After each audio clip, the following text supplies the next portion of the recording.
if you can close your eyes, sit comfortably. You can sit in tashahhud to begin, and then shortly after change. During the transfer, the 4-step transfer, that point is the point at which you want to not move.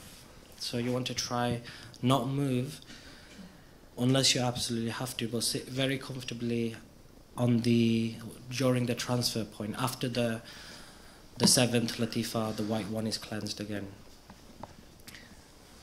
And then try to sit with your back straight, inshallah.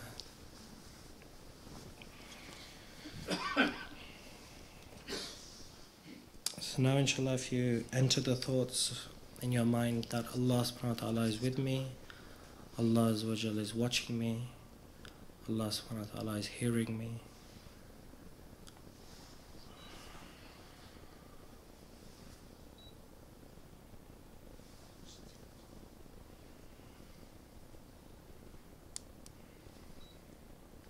Don't just think of the thoughts, Allah is with me, watching me, hearing me. Think about what it means as well. Think about who Allah subhanahu wa ta'ala is. He's the king of all the worlds. Think about the size of this earth, size of this universe. And He is the king of all of this, the owner and the creator. And He is the doer of whatever He wills. And He is the all-powerful one. Now say, Allah is with me, Allah is watching me, and Allah subhanahu wa ta'ala is hearing me.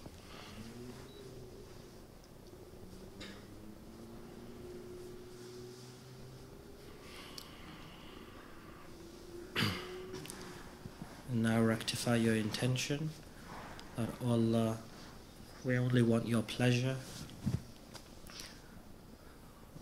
and we want to reach Ainul Yaqeen only for the sake of having stronger faith to obey you, to follow your beloved Messenger sallallahu alaihi wasallam much, much more and more easily in this world, and to look forward to the hereafter.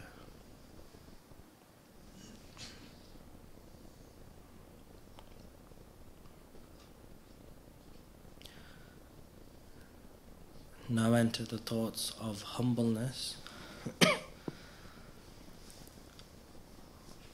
You see many people, even in this gathering, many of them are older than you. Think that all those who are older have much more good deeds than me, and all those who are younger have much less sins than me.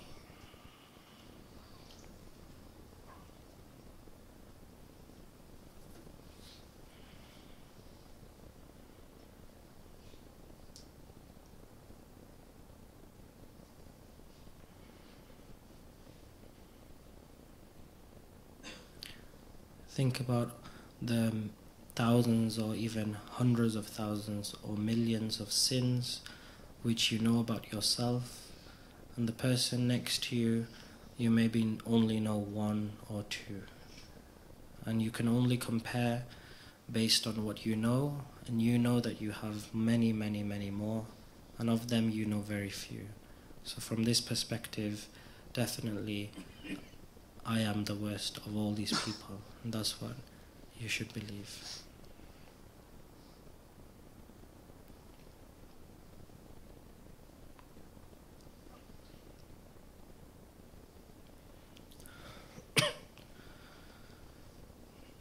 Now enter the thoughts and the state of shukr.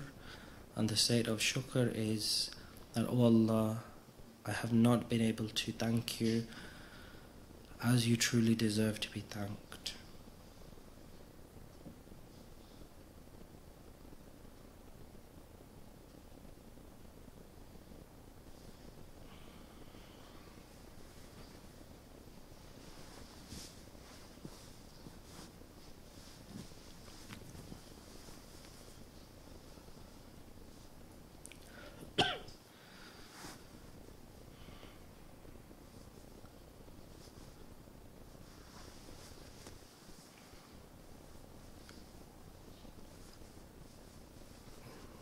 think that I cannot even comprehend and realize how big every blessing is Allah Azza wa Jal has given me. That on the Day of Judgment, and there will be this one person, is mentioned in narrations, he lived 500 years and he attributed his deeds to himself and said, I am going Jannah because of my deeds. So to him Allah subhanahu wa ta'ala will say that I will take one blessing of mine away from you. One blessing. Now you cannot go to the toilet. You have the need for bathroom. So the person becomes in need of going to the bathroom and he cannot go. It's so difficult just for him to go to the bathroom that he's now in so much pain. And Allah subhanahu wa ta'ala says, I will give you the blessing of being able to go to the bathroom if you give me your 500 years of worship. And the person says, yes, oh Allah, take them, let me go to the bathroom. Then the person realizes, I could never even thank Allah for this one blessing of answering the call of nature. How can I attribute 500 years of worship to myself? So realize that you cannot thank Allah Azza wa Jal for the smallest of blessings. How can we thank Him for the biggest ones?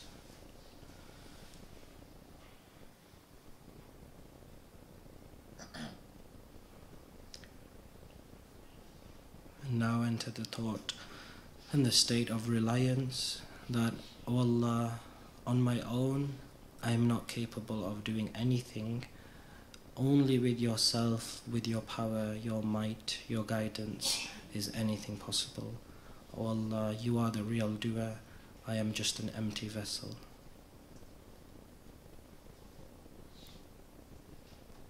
I do not rely on my abilities. I rely upon yourself.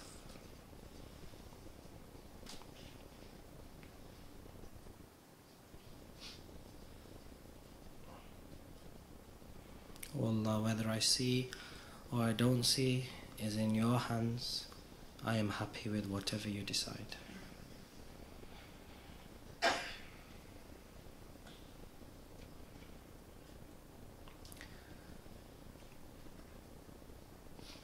Now you can recite Surah Fatiha, Ayatul Kursi, the three calls, Surah Ikhlas, Falak, Nas. Blow on your hands, rub on your body, and realize that this is a spiritual protection, and Allah subhanahu wa ta'ala is the real one who protects you, and this is a means.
Now if you recite Bismillah Rahman Rahim and with full presence of mind and heart, that in Allah subhanahu wa ta'ala's name we begin, the most merciful, the most compassionate. And now you can recite any astaghfar 3 times, but fulfill the conditions of repentance, make intention never to commit these sins again. Think about the sins which are devastating you, stopping you, your most difficult ones, and seek forgiveness from Allah subhanahu wa ta'ala for them.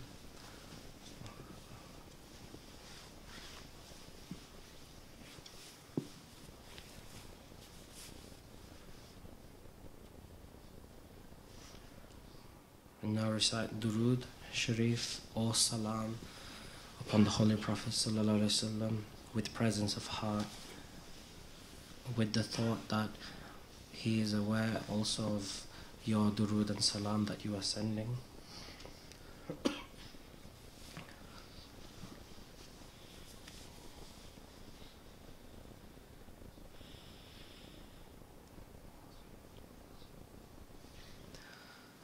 And now recite La hawla wa la quwwata illa billah al-ali al-azim.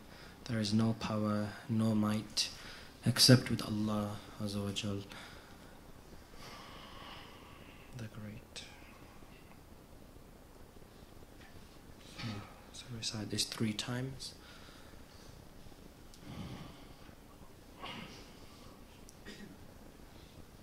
And now witness the name of Allah subhanahu wa ta'ala above this room. It is in white color. You are looking at the blessed name of Allah subhanahu wa ta'ala. You are writing it, Alif, Lam, Lam, Ha. And the light from the blessed name of Allah subhanahu wa ta'ala is also white. And it is now pouring and shining upon your head. The light filters down into your whole body like water, and even seeps into the ground around you. Now breathe in with the nose and breathe out with the mouth. As you breathe in with the nose, see the name of Allah subhanahu wa ta'ala and the light coming in, and it focuses on your white latifa, which is just above the head. As the light comes in, it cleanses, it cleans, it washes away the white latifa, the dirt that is around it and in it. And as you breathe out, the filth that is being washed away is removed from behind you. So now breathe in with the nose, breathe out with the mouth. As you breathe in with the nose, the light comes and enters your white latifa. And as you breathe out with the mouth, the darkness is removed behind you, the filth. And now we will do this for 5 minutes, inshallah.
Now if you begin with the red latifa, the name of Allah subhanahu wa ta'ala is also in red, which is above this room and above your head.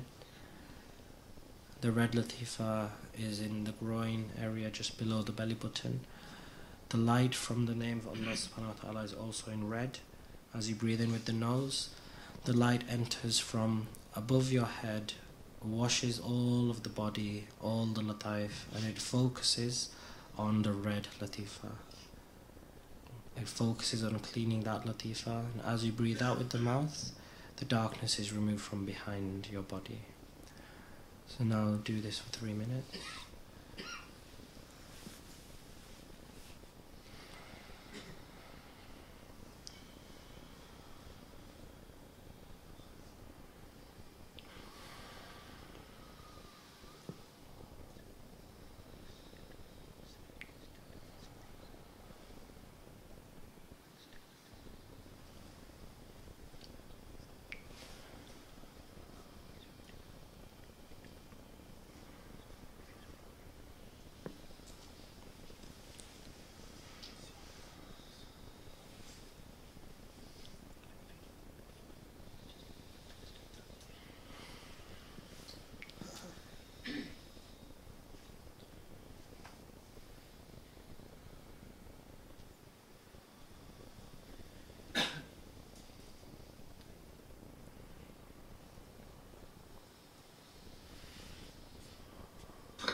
Begin with the orange latifa, which is in the navel area.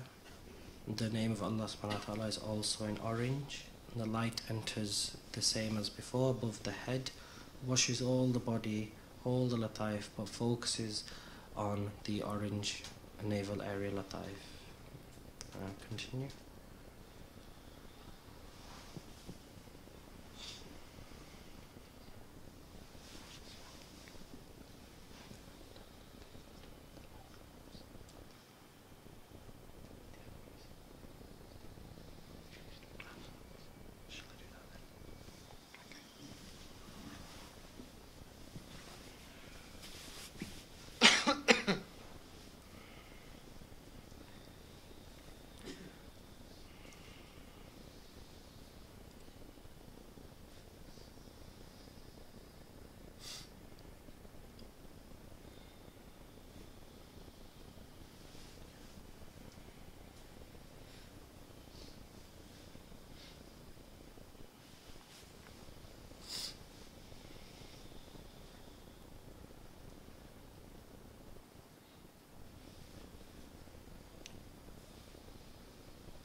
if you move on to the yellow latifa, which is above the navel and below the chest, the name of Allah subhanahu wa ta'ala is also in yellow. And now you can imagine that the light from Allah subhanahu wa ta'ala's blessed name is entering your latifa directly. Both ways are fine, but as you have seen in the diagrams given to you, the light enters the latifa directly and focuses on that, inshallah.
And now move on to the green latifa. Name of Allah subhanahu wa ta'ala is in green. The green latifa is in the center of the chest. As you breathe in, the light enters and it is green light, and as you breathe out, the darkness and filth is removed from behind.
Now the name of Allah subhanahu wa ta'ala is in light blue.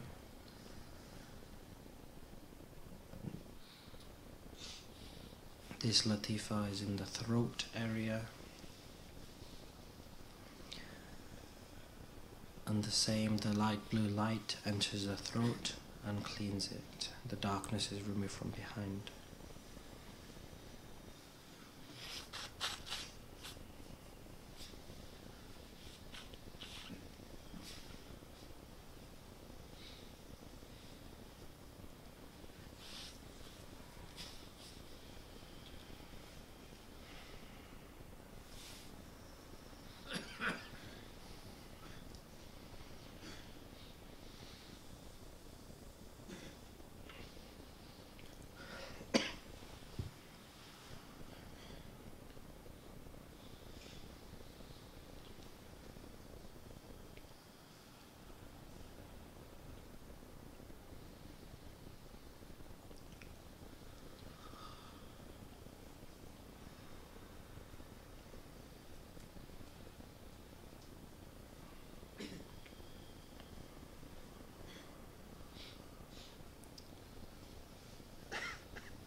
And now focus on the dark blue latifa, which is in the center of the forehead, in between the eyes. The name of Allah subhanahu wa ta'ala is also dark blue. The light is entering and cleansing this latifa. The filth is removed from behind.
Now imagine that the name of Allah subhanahu wa ta'ala is in white.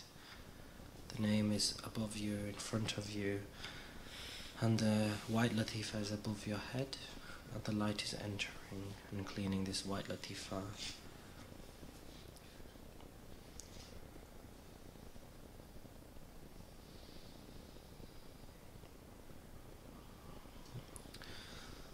Some of you can pray that Allah subhanahu wa ta'ala, oh Allah, connect me with you and never let me be disconnected.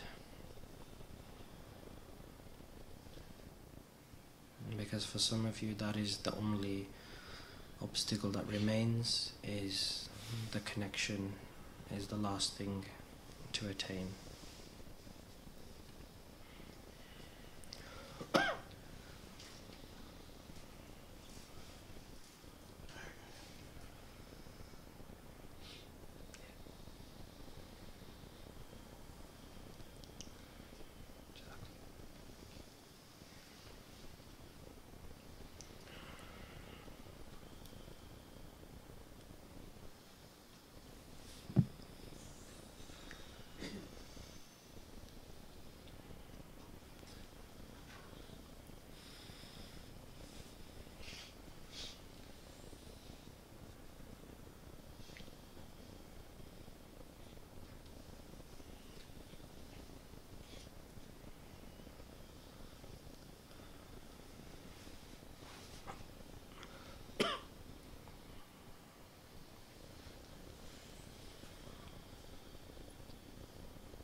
Now make sure you are sat comfortably in a position that you may not need to change.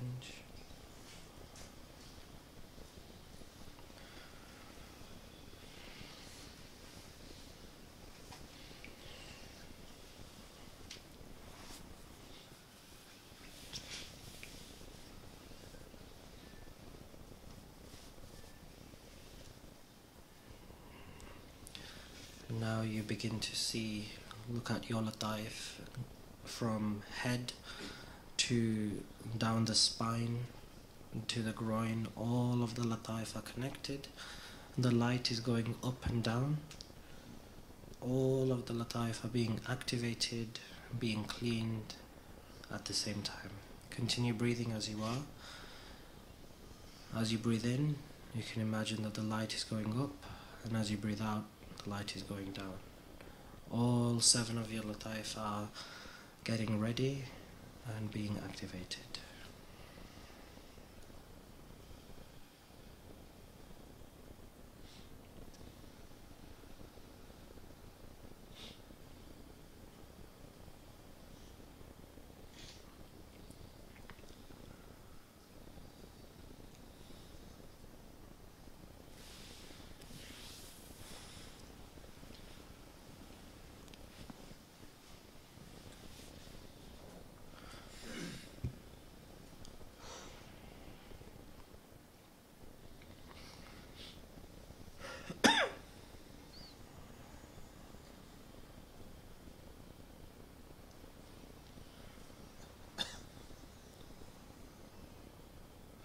Now with every breath, you feel your body becoming lighter and lighter.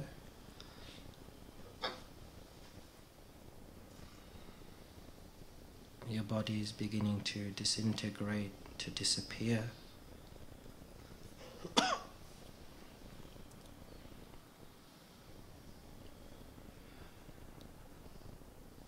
Continue breathing as you are.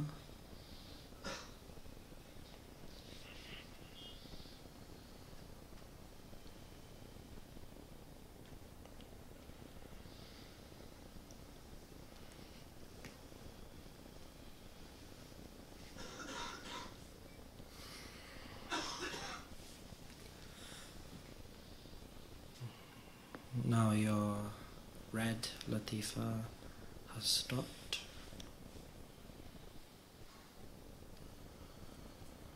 Now your orange latifa has stopped.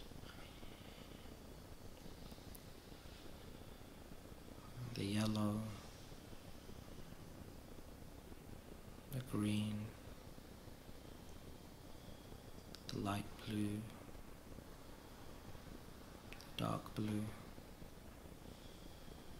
and the red, the white above the head, all from red to white have stopped.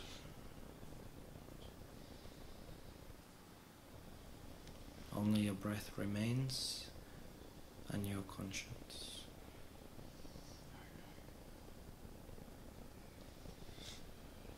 Continue breathing as you are.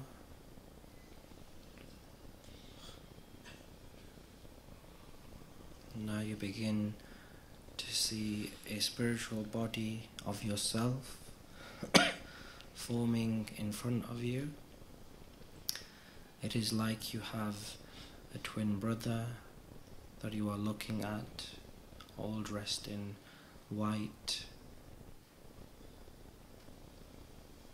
It is like looking into a mirror.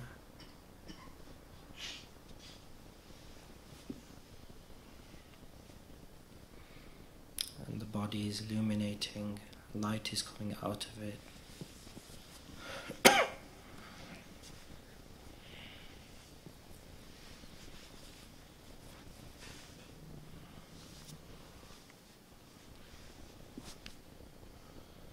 Now get ready that after 2, 3 or 4 breaths you will transfer your conscience and your breath into this spiritual body in front of you.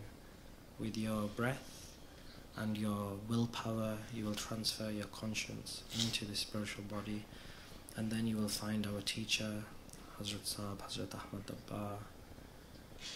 Now do this in your own time.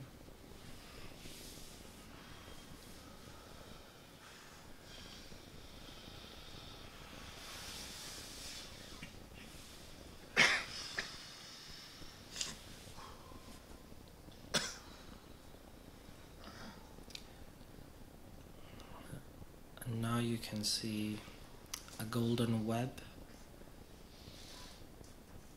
that is connecting you to this gathering and to the teacher sat at the front. This golden web and thread is spread throughout the room. All the spiritual bodies of all the people and participants are attached. No one is being left behind. Even you are attached.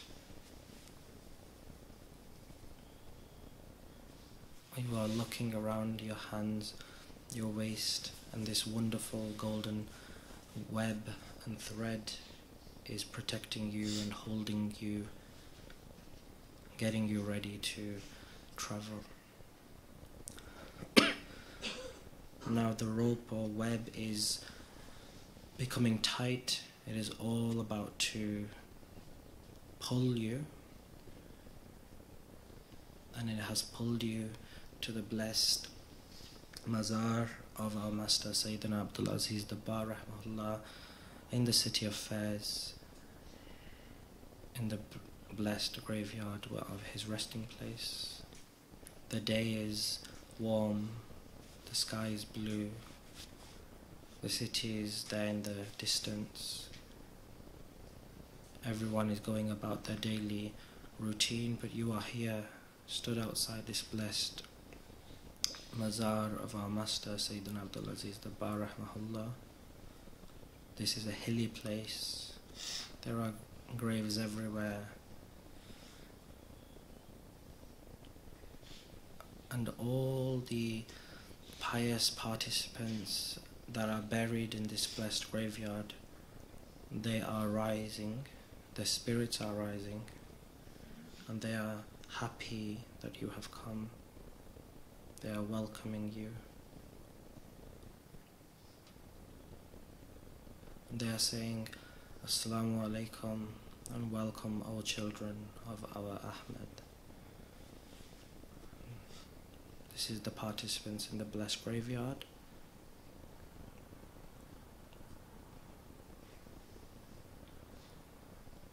And they are also asking you to give salam to our master, Sayyidina Abdul Aziz Dabar rahmahullah. Now we are entering the blessed mazar inside. It even feels a little bit cold. A chadar is being placed upon you, all of you, a thick, warm chadar, like the Moroccan type. It covers all your body. Even the chadar is enough for you to sit on at the same time, and you are sat down. The blessed mazar of our master Sayyidina Abdul Aziz Dabar is in front of us, and their student next to them, Hazrat Ahmad Mubarak rahmahullah. You find our teacher Hazrat Sahib Sayyidina Ahmad Dabbar Damat Barakatuhum is sat by the blessed headstone of the blessed mazar.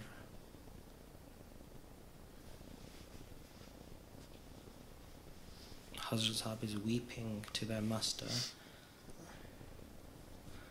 They are crying to them. Hazrat Sahib is saying, my children, my children. It is as though they are crying to their father to seek help from their father, their teacher and master.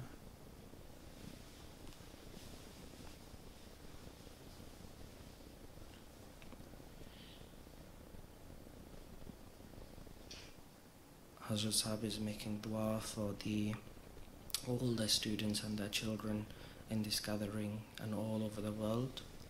That Allah please guide them to reach my master Sayyidina Abdul Aziz Dabar rahmahullah. I have benefited on his hands, and I want the world and the future to benefit from his blessed hands. Everyone should know him, and everyone should benefit from him. He is a hidden pearl that has been hidden for centuries.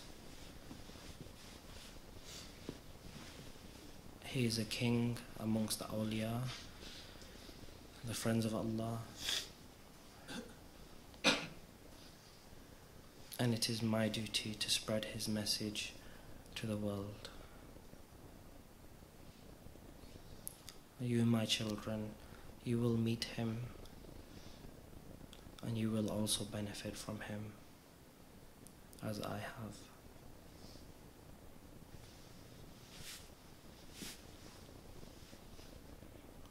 Now the blessed grave of Sayyidina Abdul Aziz Dabar rahmahullah is illuminating. Light from within is illuminating all around the blessed grave. Light is coming out in all the corners.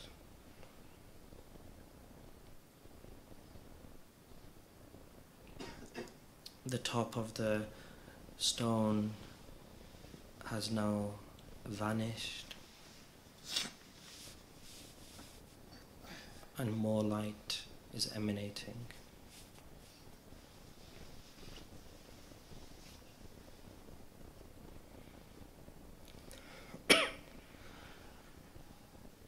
There is such a bright light now that there are some who cannot see, and their eyes they have covered.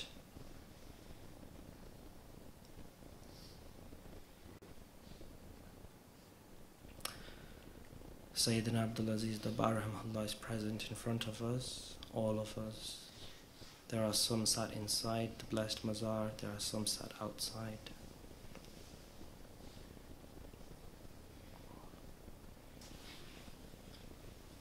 And he rahmahullah would like to address this gathering.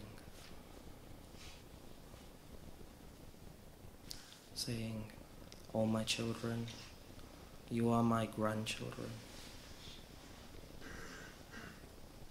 My son is my gift to you. Take him and benefit from him. For we are family not by blood,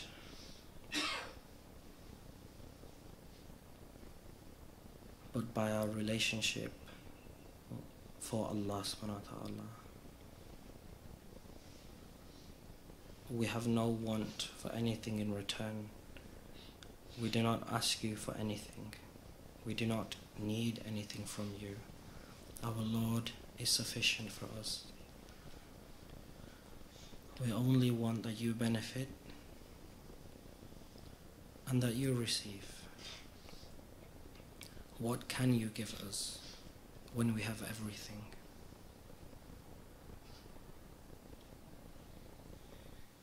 We will only become happy at your salvation.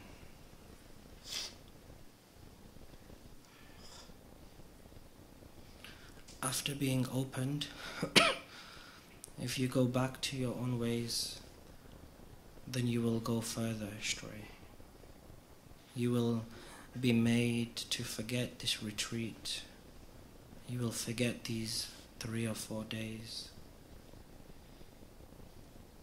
It will be like a vague dream,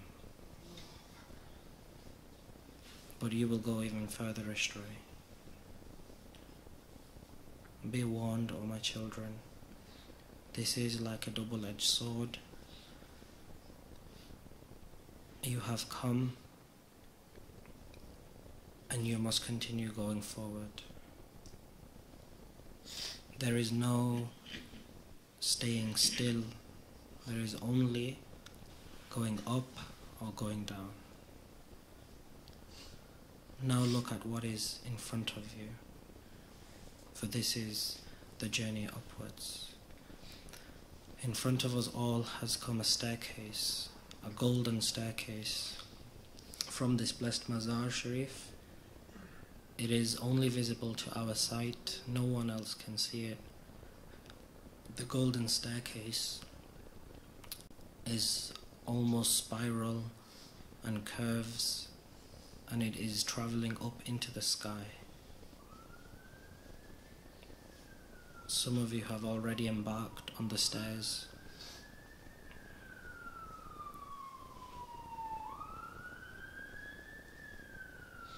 Some of you are saying, we do not know where it is going.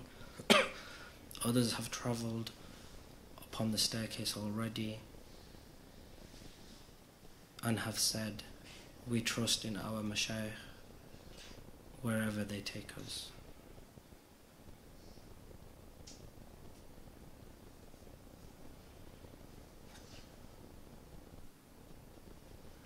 Sayyidina Abdul Aziz Dabbar rahmatullah is giving a hug to our master Hazrat Ahmad Dabbar, the Mata Barakatahum. They have kissed their blessed forehead.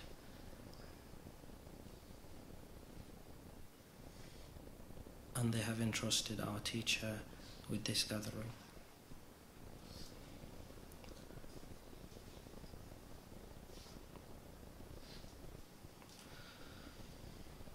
Now we are all walking upon this staircase, but there are a few that are still left behind. They do not want to walk because this staircase is made of light. It is not made of wood or steel or metal.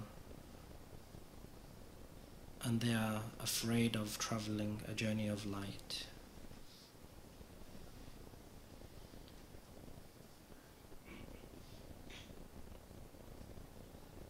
It is said to them by other participants who are on the stairs that you only keep company with the mashayikh, but you do not believe truly in their words. And they are sitting and crying.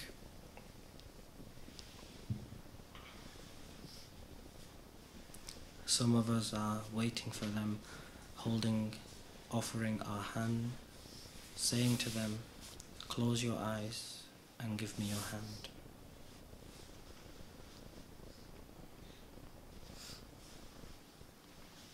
Now they are doing that. They've closed their eyes. They're holding the hands of these generous participants, selfless ones. And they are holding them, and although these ones can travel very fast, they are waiting for the ones lagging behind at the end. And they are doing this so that they can follow this blessed sunnah of the Holy Prophet ﷺ.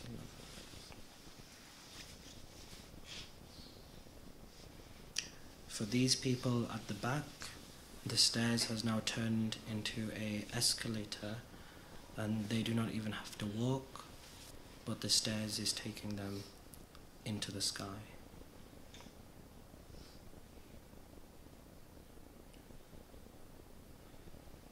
You are traveling upon this escalator. Many things can be seen in the skies: birds flying, eagles, the clouds, the rain, people in distance, buildings. And you are protected. You do not even need to breathe. You do not need to worry. And ahead of you, you can now see the city of light, the blessed green dome, Masjid Nabawi Sharif, current day Medina Sharif.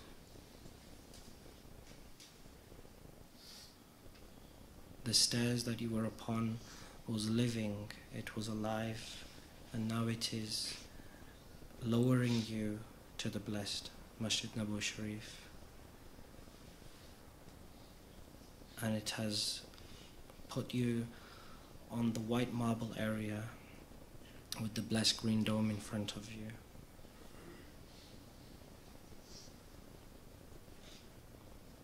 There is also a warm day here. It is like Asr time. There are very, very, very few people in Masjid Nabawi Sharif, in the courtyard, people in distance. It is a quiet day. But there are people inside the masjid. We walk closer and closer to the Golden Grails area where people line up to give salam.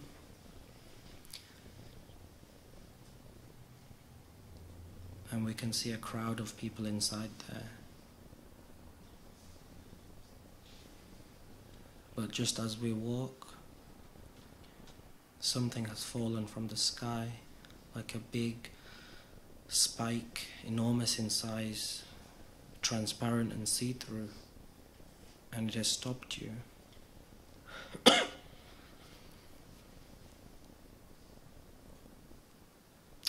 A voice from the unseen is saying, "This area is off limits. Your salam is given from a distance." For some people, they are allowed to walk straight through these spikes, these barriers, and some can walk around them. But for others, even if they walk to the left or the right, another big spike comes and is a barrier to them from going to the other side.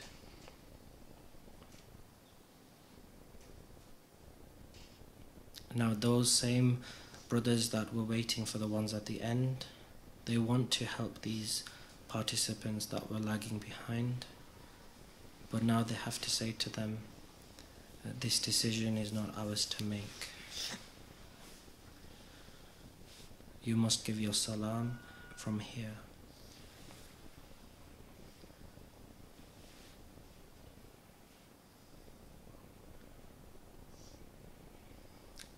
Some of them are sat there at the barrier, crying and weeping that they cannot go more forward.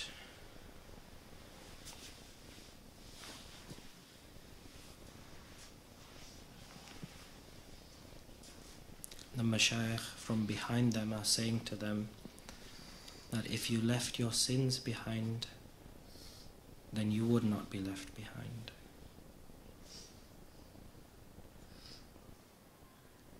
And if you left your intellect behind, you would be able to go forward.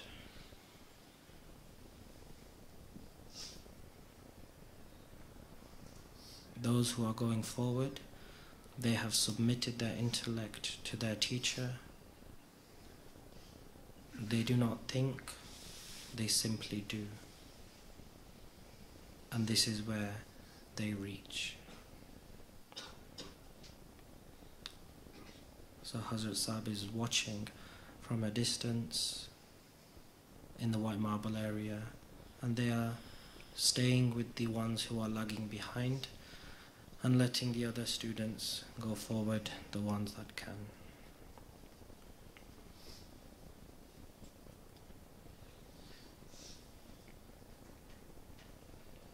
And now those of you who have travelled forward, the door has opened, the Bab, Jibrail as it's called, and the Golden Grail area.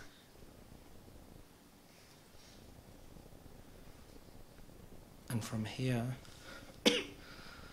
we will give our salam to the Holy Prophet Sallallahu Alaihi Wasallam. We will do this spiritually in the spiritual world, but also physically with this tongue as well. So now if you follow me, inshallah. As-salamu alayk ayyuhan nabi. As-salamu alayk ayyuhan nabi. As-salamu alayk ayyuhan nabi. As-salamu alayk ayyuhan nabi.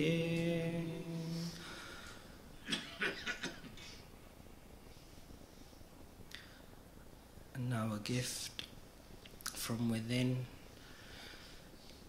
the Golden Grails is coming out, and it is the blessed name of the Holy Prophet Sallallahu Alaihi Wasallam in Arabic, and it is in the color black with the golden writing or golden border around the blessed name, and it is entering your heart, and the blessed name is wrapping itself around your heart.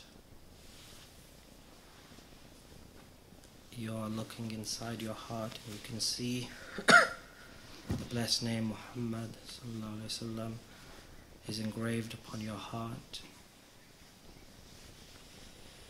and the gold is embedding inside you.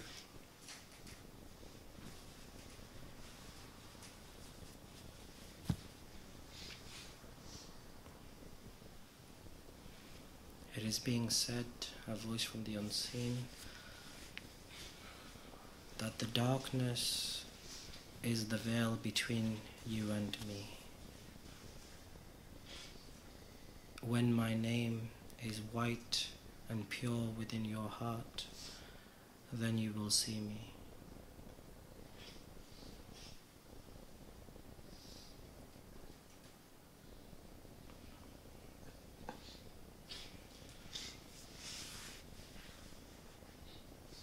The blessed golden grails, the locks are opening, and the door is opened.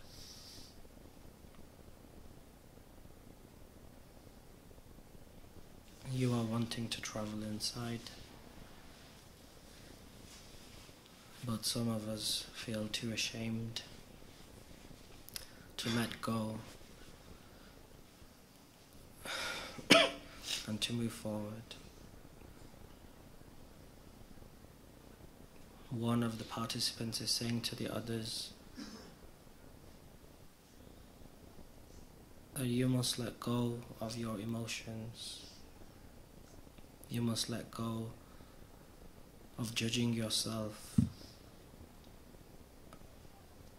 and you must just travel, just go forward. Stop being your own obstacle. Learn to forgive yourself. For these people, they have almost no obstacles left. There's no sins in them. There's no impurification in them. Their latifa cleaned. Everything is done. And the last obstacle for them is themselves.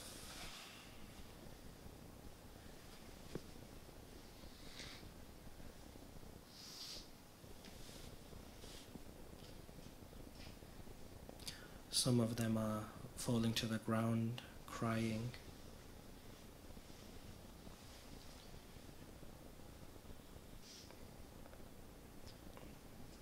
And these participants are receiving a gift from within the blessed chambers. The gift of different colored chadars. Some are brown, some are black, some white. Some of them are receiving turbans, some are hats, some are cloths. And it's being said to them from within the blessed chambers, whenever you wear this, the condition is that you remember me. Wear it often and remember me. But do not never wear it. I want you to wear it often. For if you remember me, I will also be with you.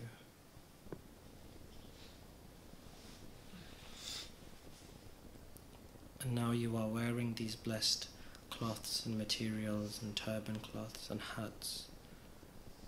You are crying in them, covering your eyes with them.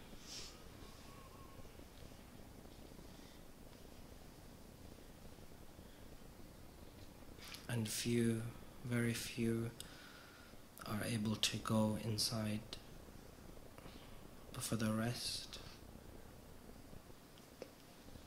we will now head back. And for the few who can go inside, they can keep their spirits there, leave them there in the presence of the Holy Prophet ﷺ. Feel his presence. His vision is not needed immediately. His presence comes first. So feel the presence of the Holy Prophet ﷺ.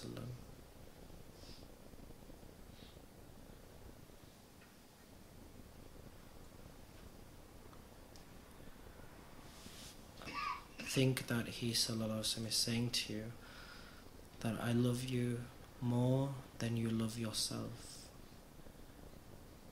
Those of you who have children, how you love your children, I love you more than how you love your children.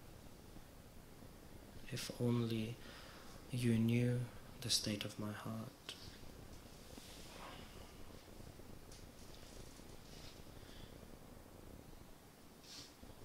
So now we are walking back.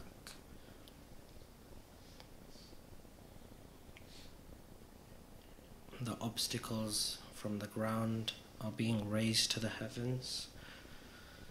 The other participants are joining us that were not able to come in.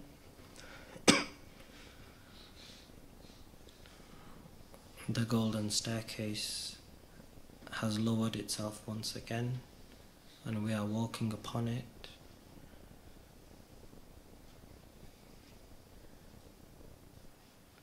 Now it has turned into a carpet that you are stood upon, you are sat, and it is taking you back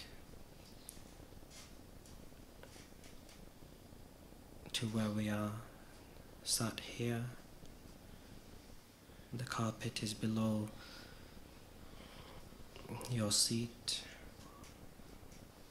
has dissolved into the ground. But those of you who are still in Medina Sharif can remain. Keep your spirits there, keep your presence,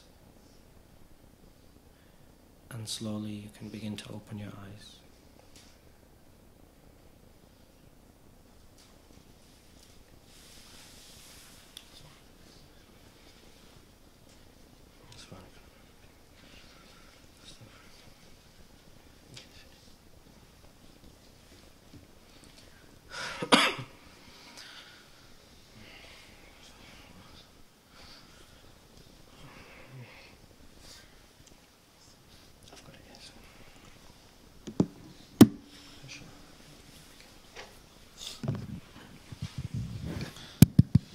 Bismillahir Rahmanir Rahim. Allahumma salli ala Sayyidina Mawlana Muhammad wa ala alihi wa sallam. First of all, again, Brother Zafar, if you could do the honors, just because we cannot see all the people raising their hand, and Haji Gul Family go around with the mic. As we did the format, I think it worked quite well, that we ask you for feedback from yourselves. Then we'll go through any problems and questions or queries. And then at the end, our asatizas, our ustaz, inshallah, Ustad Uthman and Brother Sajid will also give their feedback at the end and the solution. I'll slightly make it different, that I would like to ask those, first of all, who have not, this is the third one we're having, I'd like to ask those who have not said a single word yet. And in fact, I will start with the issues. I think that's probably better to get along. Maybe if there's an answer needs given, then our stars will give answer as well. So those who think are completely darkness, could not see anything, not even the latifas, or maybe you have, but other aspect you have not. Just put your hand up, because obviously you know who you are. Brother will come with the mic. So first of all, there's a brother here. Sorry, brother, what's your name? Just mention your name, and then you don't have to mention your name both. My name is Awais. So you understand my question, yeah? Yeah. If you are struggling, if you cannot follow anything, please do mention. Yeah, I mean, you know, when you have to change the spiritual way from your body to a spiritual, when you have to put your spiritual and transfer your body to spiritual, I can't really do that. I don't feel any sense. Are you talking about transfer? Yeah. First of all, I will also start with the answer, just for the promo, so we understand. You participating for the first time? Yes. Okay, mashallah. So this is your third session? Yes. Okay. Are you able to follow the lataif, the red name of Allah, the orange and yellow? Yes. Okay. I can do that, yes. So that's good. So only your concern is that you cannot transfer spiritually and travel. Yes, and then I see black, I see nothing. Okay. So I'll ask Ustad if you want to respond. So can you follow in thought, firstly? Just by thinking, thought just means the words.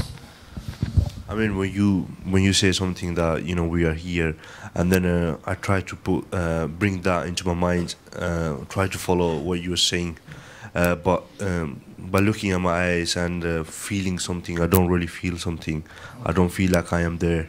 Okay. So the feeling doesn't matter right now. Feelings, even when we're physically in a place, sometimes you feel something, sometimes you don't. Sometimes the person feels like they love their wife or husband, then another day they feel like they hate them. So feelings come and go, they're temporary.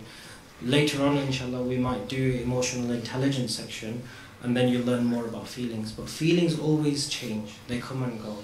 And in this experience, it showed that some people, their obstacle is their feelings. It's just their feelings. But they haven't realized that your feeling is not you. You are not the feeling. The feeling is something that possesses you something that takes over you, but you're not the feeling. So you have to learn to ignore the feeling, and that's a separate thing. But the question is, were you able to follow with thought? So what, as the person is saying, we are here, could you think of that place? Have you been to Fez, Morocco before? Have you been to Umrah, Masjid Nabawi Sharif? Okay, so one thing which will help you, even just the visualization, is to look at the, and we'll do this in the Morocco, it's mentioned, yes. So in one of the next presentations, you will see some of these places, and that will help with visualization, that you see them in the real life. Because once the spirit has been somewhere, spiritually, it's easy for it to go again. It's easy, that path becomes familiar. But the spirit, how we send it somewhere is by thought. You have to use your thought to get there, and once your thought is there, spirit is present, and then the path becomes easier. So one thing that will help you next is you should focus on the images that you will see of Sayyidina Abdul Aziz the Barakalah's blessed mazar in Fez, and the images of Masjid Nabawi Sharif, and look at quite a few different ones. What I would do if I were you is look at them and close your eyes and try to see it with your eyes closed. So if you do that, then before the next session, then inshallah that session you'll be able to use those images to send your thought there like that. So is that, inshallah, if you do that, then hopefully the next one will be better. But in the meantime, have you understood the method for the lataif? The method. So that's the most important thing. That's why we do this so many times, is if you don't know the method, then you can't practice it. So you have to memorize the method, then practice the method correctly. First know it, second do it, and then everything else happens automatically. So the two things are, imagine or visualize those pictures, see them, close your eyes and then try and imagine them. So you'll get them later inshallah. And then the second is that, so that's the first one about the images, and the second is memorize the method of the lataif and focus on cleaning them, and inshallah the visualization after will come naturally, inshallah. That's fine. Mike.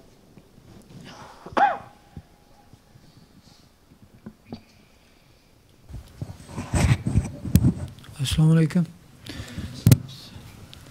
Sorry, I didn't get today. Still in dark. Last night I seen a light and I've been offered a cup. I thought I will drink after zikr, but the cup gone. Then I stay like in dark again.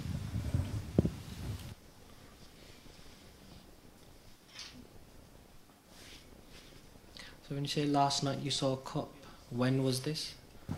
Last night. After Fajr? Yeah. No, before the last one. The very first one. Okay. MashaAllah. Was everyone given a cup in that session?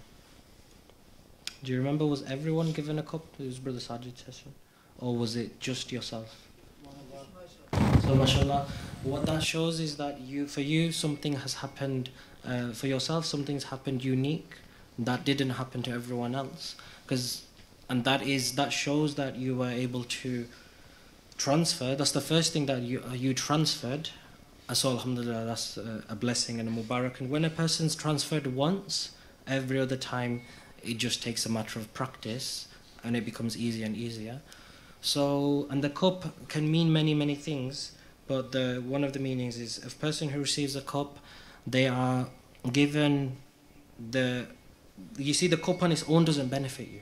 Cup on its own doesn't benefit, it's just something that sits there. There's another thing that you need to receive, and that's the drink and the enlightenment. So the drink is the enlightenment, that is yet to come. But you can't have the drink if you don't have the cup. So half the battle is done. You've been given the cup, which shows that part of the journey is done, but the remaining journey, the enlightenment, is next. And that enlightenment here can refer to many different things, but because this is the Muhammadan openings, sallallahu alaihi wasallam, that drink refers to meeting and seeing the Holy Prophet sallallahu alaihi wasallam. So you're being prepared. The cup refers to preparation, that you've done preparation already in your life, and now you've been given some more help and preparation. Preparation is done, but if you keep practicing, then in the next few days, hopefully you will receive the enlightenment, the opening of the Holy Prophet sallallahu alaihi wasallam. That is what the drink is, and that is the receiving, inshallah. So you should do, inshallah, 2 rakat salat al-shukr for receiving the extra help that others maybe didn't receive the cups. And then ask Allah subhanahu wa ta'ala to help you to receive the drink and the enlightenment as well, inshallah.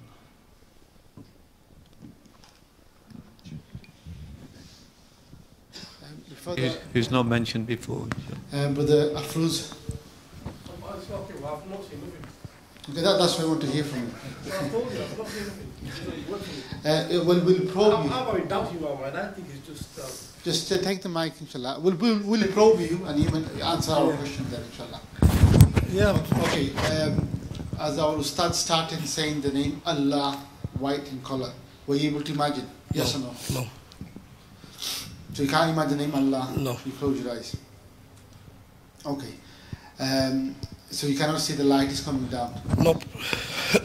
I think I've briefly spoken to you privately. I think what it is, I think people like yourself and others will prioritize and would like to see you one-to-one.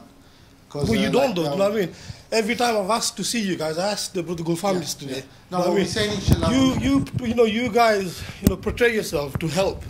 But every time I go and ask for help, you say no. No. When I asked you yesterday, you know what I mean? No, what we're saying is that we will see you.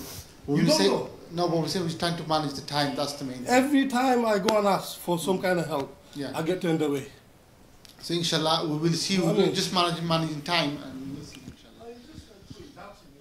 Bismillah ar-Rahman ar-Rahim. Some of the froz. Just stay there for a minute. I'm just going to mention something. There's no names mentioned here, but I just want you to listen to this. Okay, this was during... I asked this guy today as well. No. I asked him, you guys, you say... Brother Froz. You say you want to help people. Brother Froz. Right? No, let me speak, please. Okay, Zohar time, I asked this over here for 1 minute of his time. Because he has to play Sultan. What would have 1 minute, what difference would 1 minute make? Okay. I'm just going to mention something. Brother Froz, I want you to listen carefully. We spoke. So during the session that Ustad Usman was doing, there's a particular focus. This is just mentioning an experience. That while this was happening, our brother was brought in front of us. This brother who mentioned, this is a brother who mentioned his anger issues over the overcoming blocking his lataifs in the break time. So there's a brother who mentioned to me that he feels his lataifs, or has been told his lataifs are completely blocked due to his anger. Now this is through the experience. We see his lataif. So through this vision, we see his lataifs are spinning freely all the way through. He is a very soft and emotional heart. He has a very soft and emotional heart and has a very caring nature.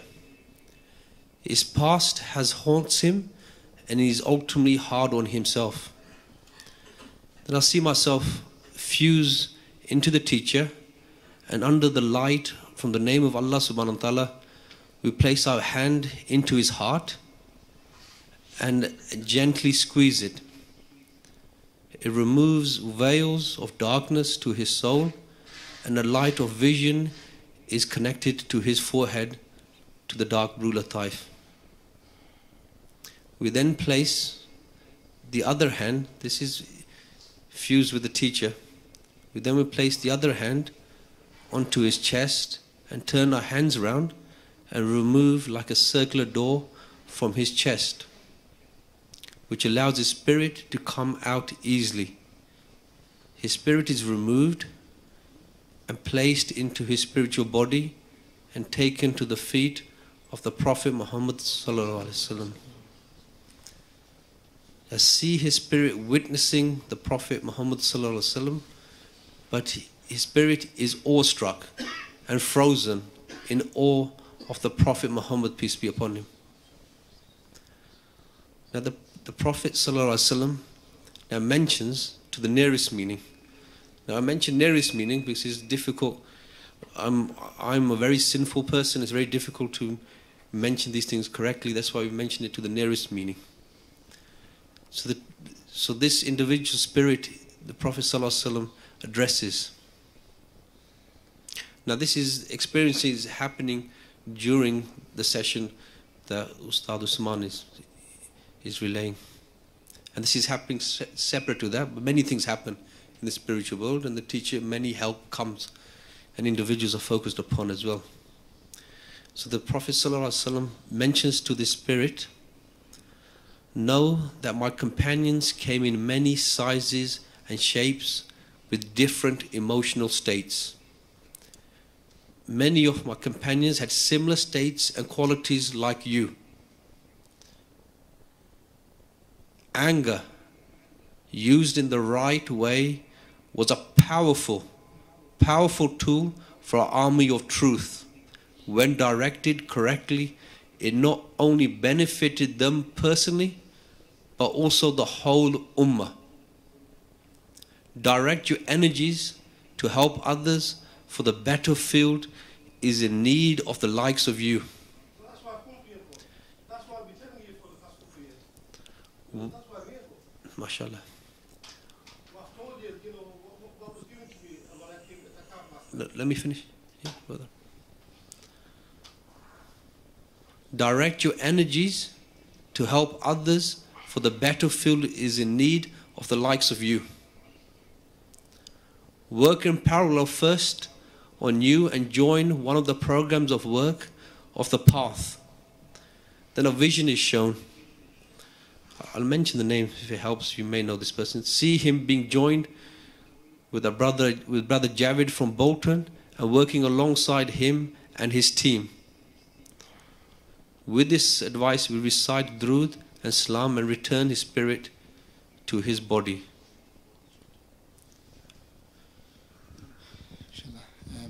Jazakallah, thank you for your honest thought and feeling. We appreciate that, because this is what we want. No matter what it is, being honest with yourself. So that's good. I appreciate that, actually, what you said. After this session, inshallah, can I request that if you have time, to spend time with Ustaz Sajid one-to-one, and he'll go through detail that he can relay many of the thoughts that you're going through, inshallah, as well. So straight after this session, when we end, inshallah, he'll spend time with you as well, inshallah.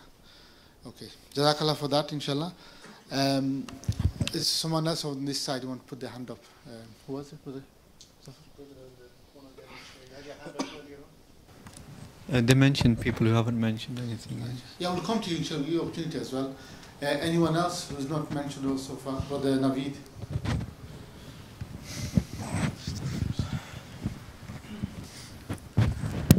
Assalamu alaikum. It seems to be sitting in a room of darkness.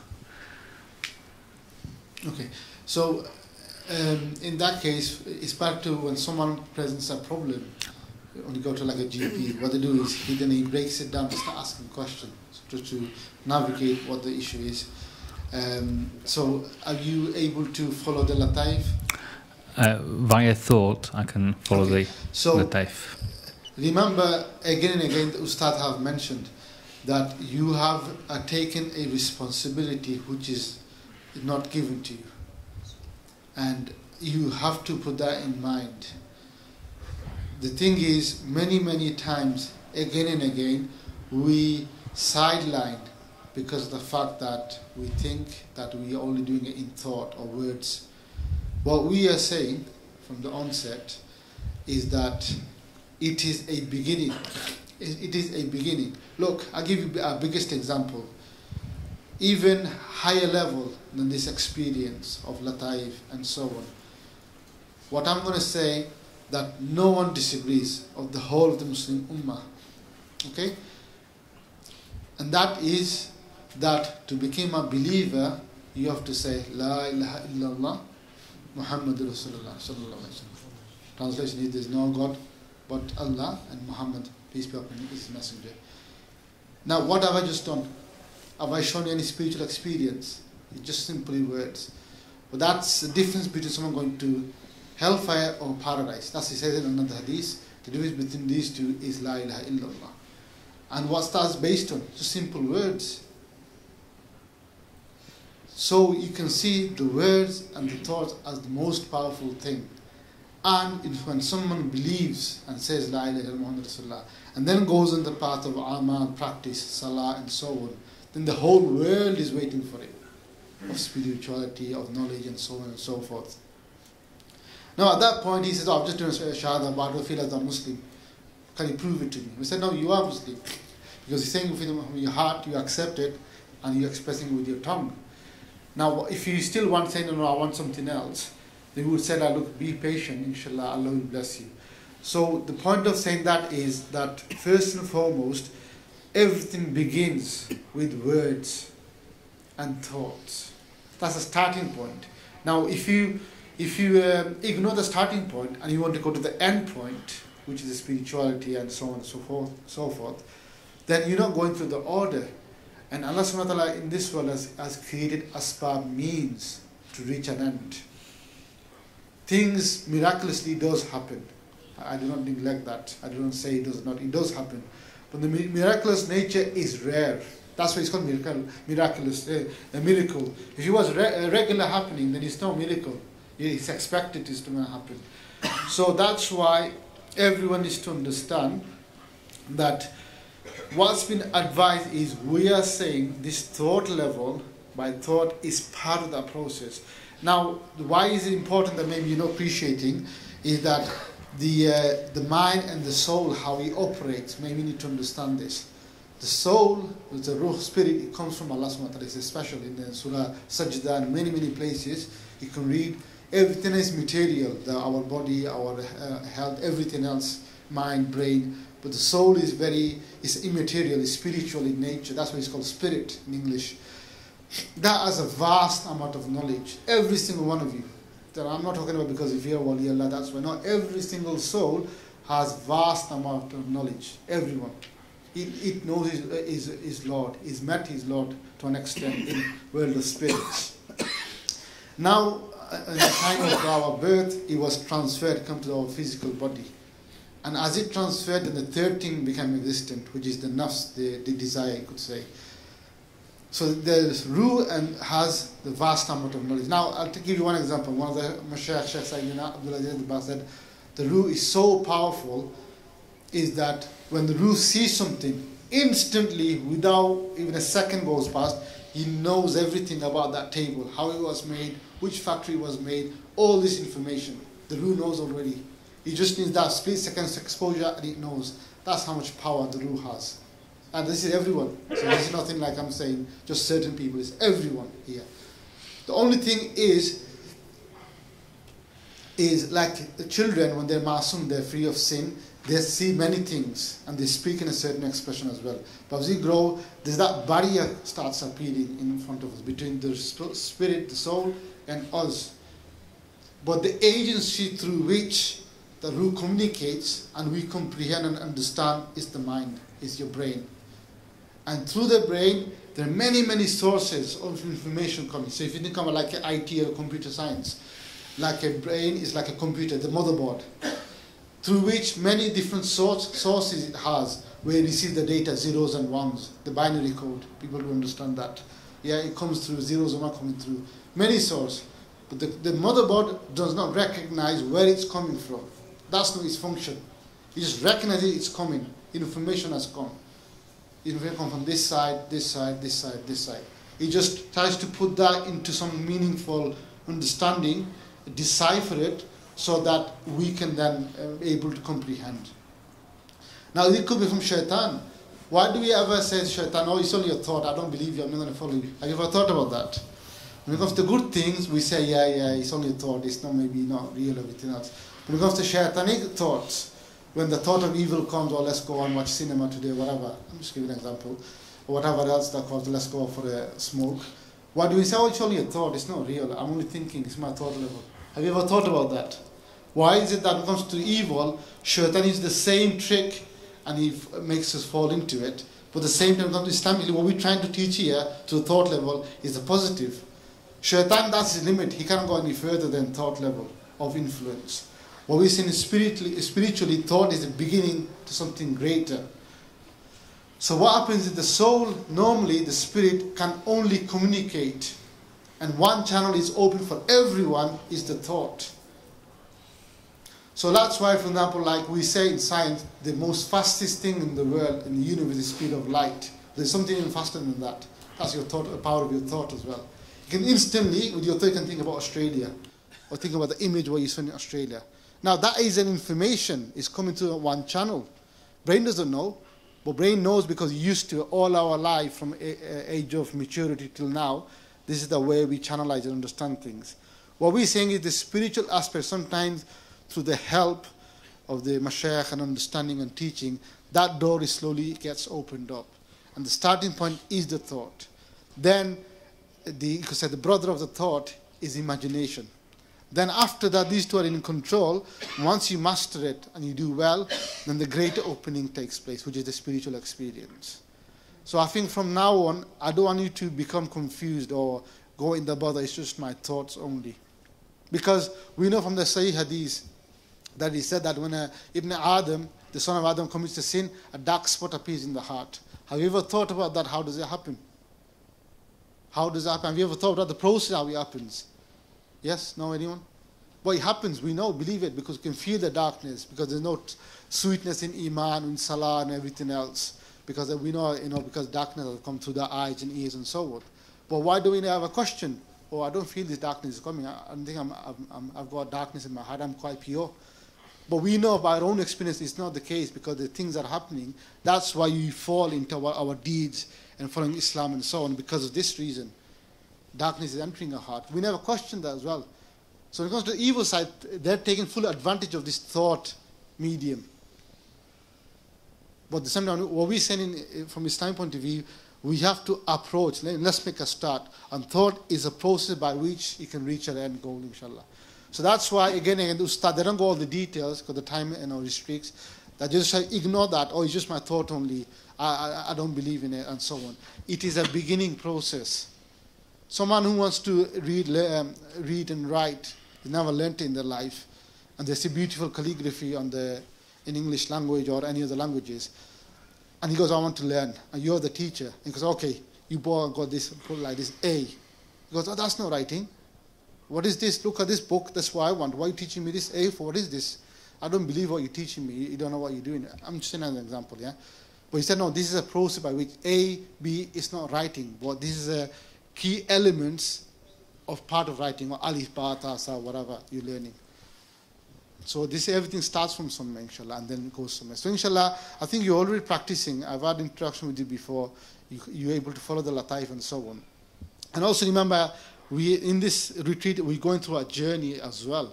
So in this journey, you're going to have your ups and downs as well. Like our honorable uncle was saying, last night it was fresh, you were able to experience. This time is not. This is up and down. Towards the end, we'll see what happens, inshallah. And then we'll give you a solution as well, inshallah. Anyone else? Talat gone? Okay, sure. No, Brother Talat after. Bismillah ar-Rahman ar-Rahim. Assalamu alaikum. I'm feeding back for a couple of reasons. One is, until this session I was struggling a lot. But alhamdulillah, I found this session very helpful for me. A number of things helped. One is, during the day, a very respectable brother came and offered me a suggestion, which is to share really. Yeah, you want to, yeah, please do share.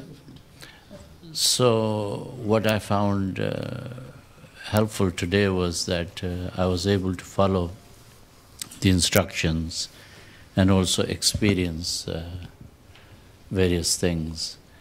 But at some stage I find that my mind gets in the way.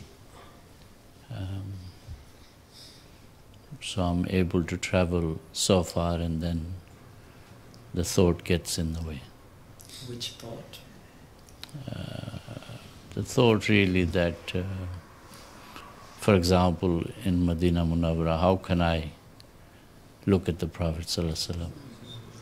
Because really I know my own problems and weaknesses and sins. Yes. Is that all? Yeah. So, but today, mashallah, was more opening for you than before. Have you been able to travel like that before? No, I haven't. Okay, mashallah. So firstly, congratulations on Mubarak on being able to travel. And it was mentioned in the session as well that there are some people who that is their barrier. Their only barrier left is the word I. So all of us have problems and mistakes that we've made. And if you see, think of it simply like this: 100% remembrance on Allah subhanahu wa ta'ala, 0% remembrance on yourself. Or 100% remembrance on yourself, 0% on Allah subhanahu wa ta'ala. The more you remember Allah Azza wa Jal, the less you should remember yourself. So if you're doing 80%, I'm remembering Allah Azza wa Jal and the Holy Prophet Sallallahu Alaihi Wasallam, but that means 20% you're still remembering yourself.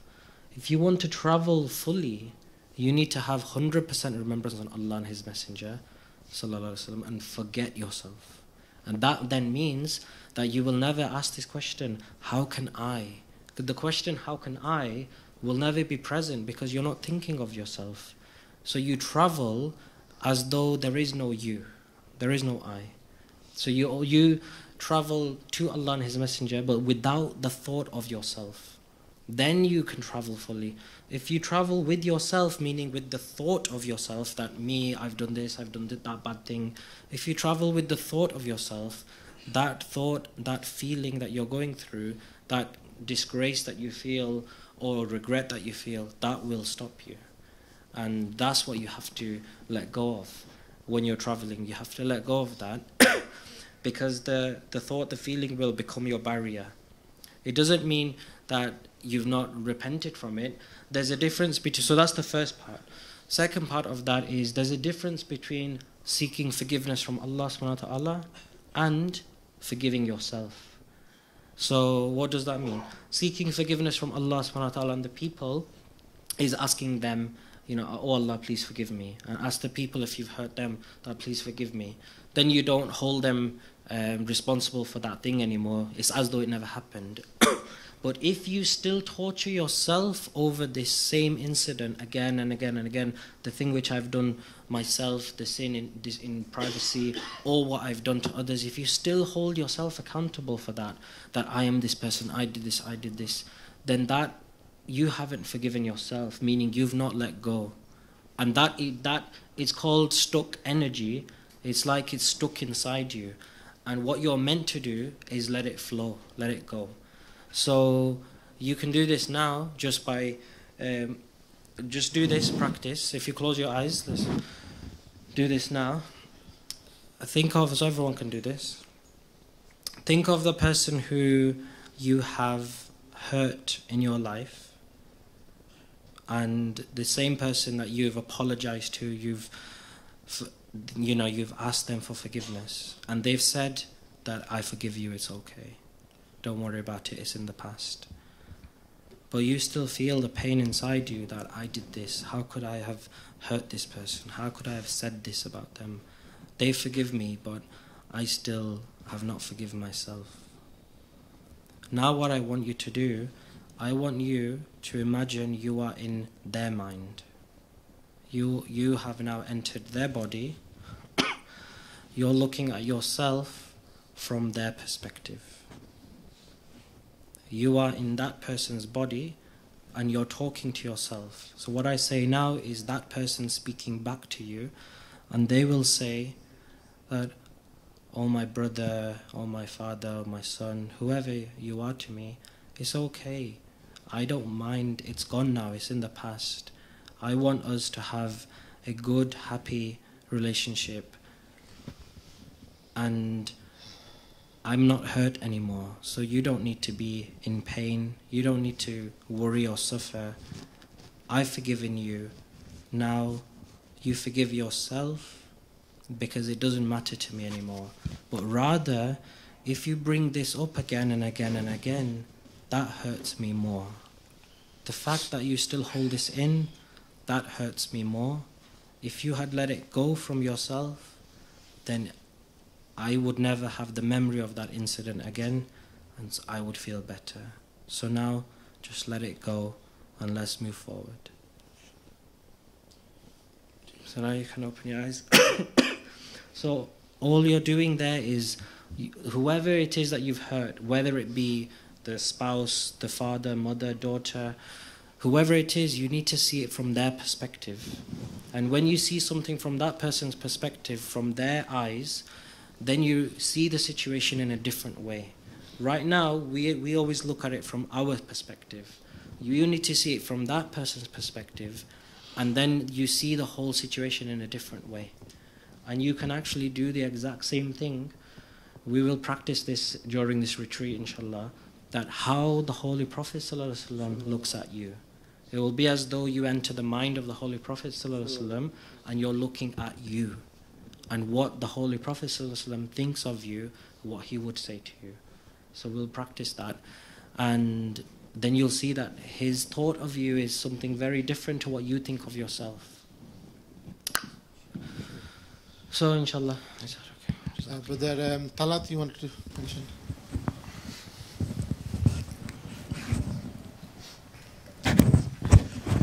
Assalamu alaikum. Yeah, I struggled a fair bit with the lataif. When I went to the red, I briefly saw the red, but then it went to blue, dark blue, and continued constantly through each section. All I saw was blue. So first I fought it, but then I just went with it and just continued seeing the blue and kept with that.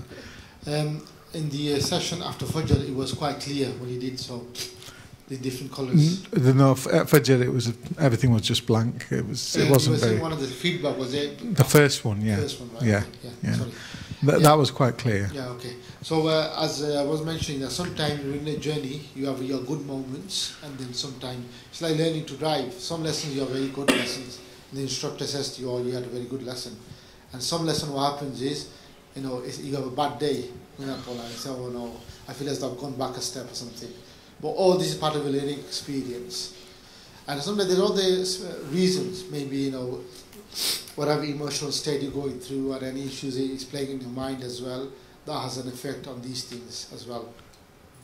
So I think continue participating in the gathering, in these Ascension Amals. And towards the end, by choosing inshallah, then you see yourself what you've achieved. And then but saying that, then when the travelling part came, I did manage to feel that I was travelling, but I was completely in a different place. I was going along a tunnel, a very, very long tunnel, horizontal, and then one going downwards. It was dark, very, very clear. Yeah. And then I came out. It felt to me that it could have been the mazar of Rasulullah sallallahu alaihi wasallam, but I wasn't sure. Came out of there, and then after that we returned, and that was it. So, mashallah, I know you've also had the experience, although you're still your body and your mind still trying to learn to adjust to this lataif and so on. But like I said again in the earlier sessions, that something in being in the blessing of the company, and as the whole caravan is traveling, then the spirit finds it easy to follow that caravan as well. And then you get that kind of extra exposure or blessing or fadl or grace from Allah subhanahu wa ta'ala, where normally you wouldn't be able to do this by yourself. Because you're in the company, it helps you and takes you along, inshallah, along the path and journey as well, inshallah. Yeah? Bismillahirrahmanirrahim. As you're getting used to the methodology and you're also able to transfer and have your own experience, don't forget, and this is just a reminder to myself, the ongoing faiz is coming from your teacher. So if you do transverse and you find yourself in it, whether it's a tunnel or wherever it might be, make intentions of your guide. Do you understand? Meaning your teacher. So just let him pay attention first. Brother.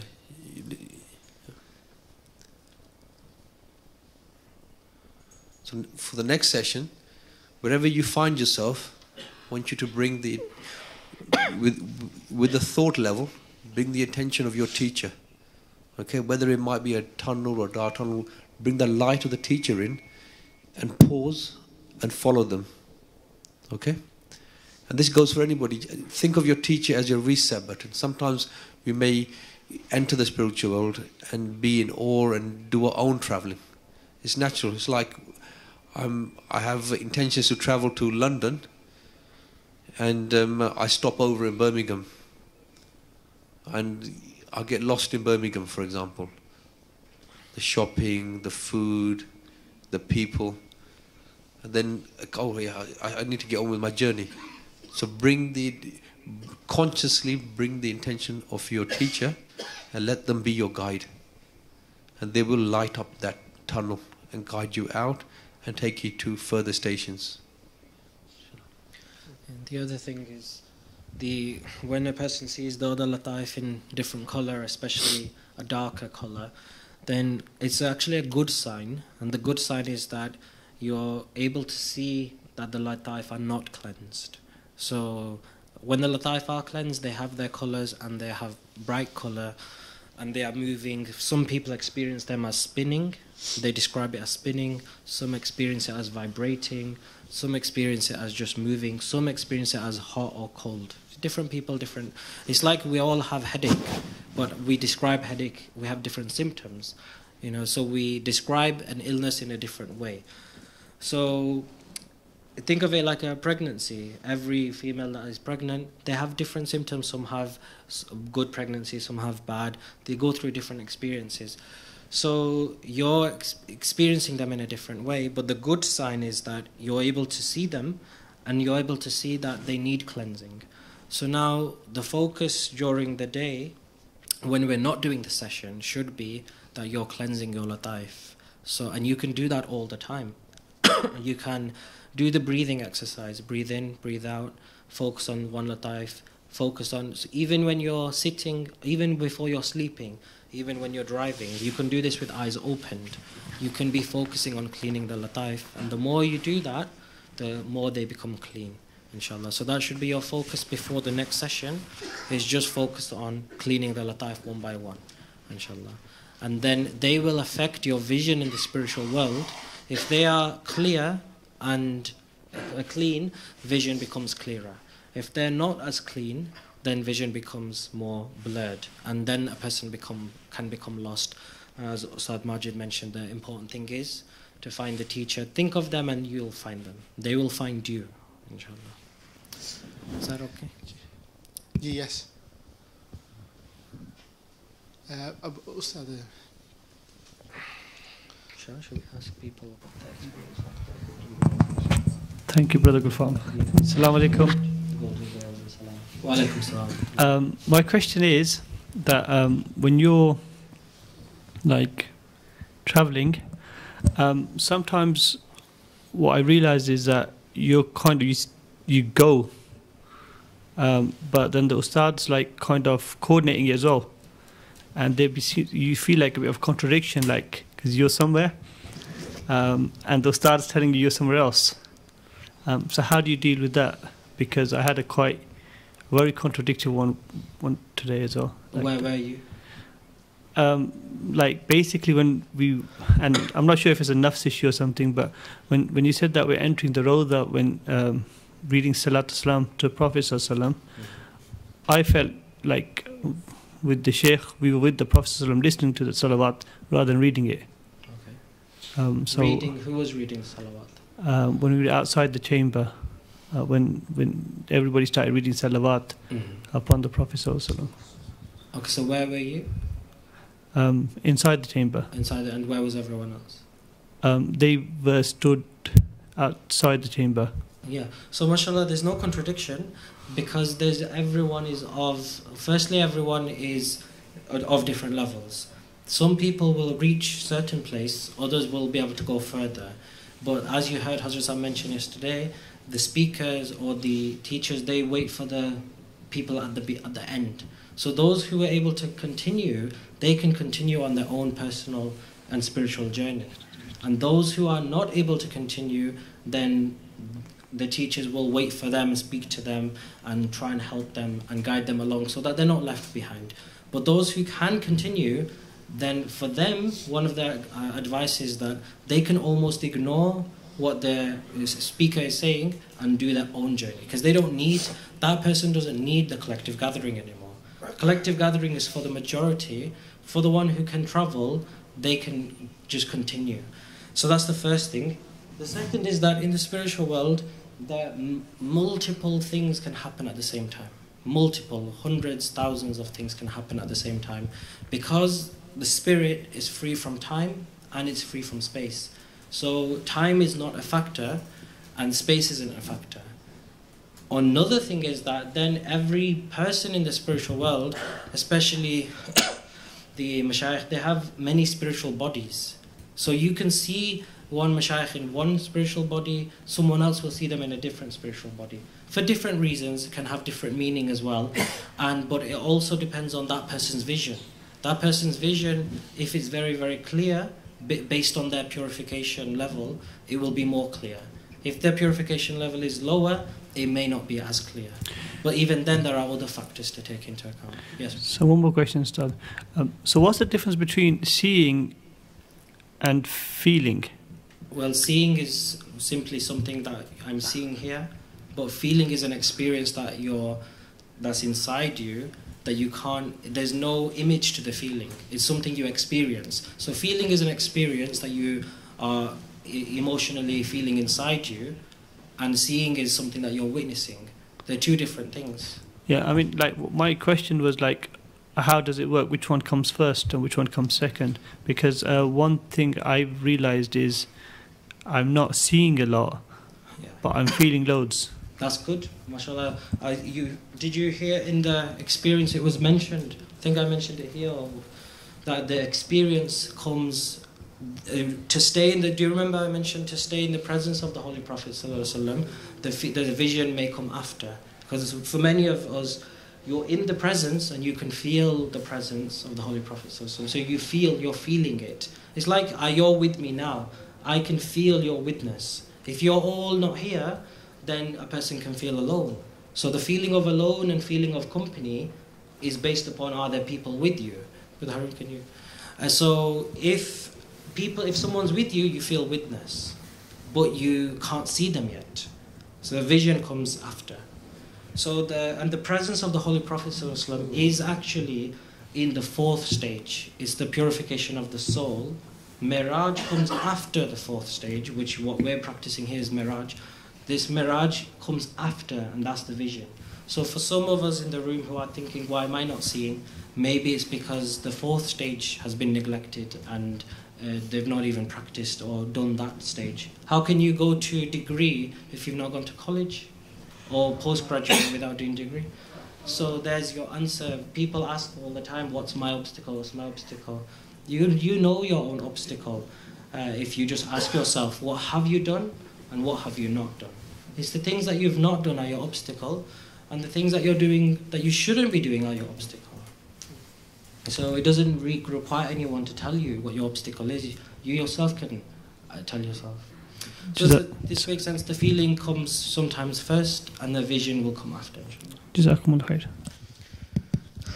Like to congratulate Ustad Ansar again, that within the 2-3 sessions you're able to go inside the blessed chamber. Even to this day, many people, they physically have visited, but not had the chance to go inside and see what's in there. So spiritually you have experienced this. So this is good news for you as well within the 3rd, 4th sessions.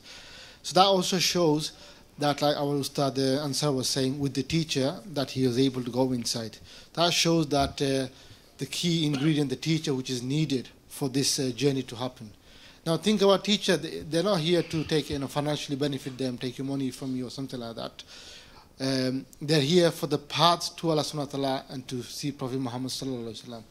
a teacher in this regards. You might have a teacher, for example, fiqh or Quran or reading Sipara and so on. Yeah, there are your other teachers as well, which you respect and you follow, that's fine. But regarding the path, you have to have that teacher who then will take you to that journey and to that destination. Without that, then it becomes extremely difficult. And in fact, people will get lost on the way. So that's the key ingredients that again and again we try to instill. Because if you do not grasp that, then everything else will go in vain. And you'll be lost after a while as well. So always remember this point, as explained there just now, inshallah. Maybe we'll just have a few more experiences brothers want to mention, and then inshallah maybe feedback from the brothers as well. Important thing is that when you see, like you'll be seeing brothers or ustads inshallah, it's not just a one-off, you see them and that's it, then come back after 2 years or so, I need help. They give you a certain course of action and they expect that you try to follow. Even if you cannot, it's how it didn't work out for me, still, it's onus is on you. Then you come back after minimum, we say 40 days, and see those ustads, say, look, it's not working out, let's just, please help me, give me another solution. But if you just go, like they say in English, AWOL, absent without leave, and come back after a while and so I need help again, then all that time, I don't know what's happened, what have you been doing in these 2 years or 3 years or 6 months. So this review process is important as well, until you become independent or free, or that issue is resolved. Or you become, you've reached a qualification, authorization, now you're free, carry on. Until that point, this connection, keeping connection is important. Now, another notion is, sometimes they think, oh, Ustad's not contacting me, I'm waiting for 6 months. No, thing is, who's in need, the Ustad or the student? Ustad might have hundreds of people to deal with. You patiently wait, and when the time comes, avail the opportunity. Seek the opportunity and avail it inshallah when it comes. So be appreciative of that. I'm not saying about myself, obviously, I'm not an Ustad or anything in that sense. I'm talking about our teachers and our Ustads next to me, inshallah. So always have that mindset in place, in the right way of thinking, inshallah. On this side of the room is always quiet for some reason. They think to get away with everything. So just observing. I think we have to take the chairs off them. Yeah. Anyone here, or shall I volunteer? Volunteer yourself, I can nominate. I think Brother Arshad looking a bit happy.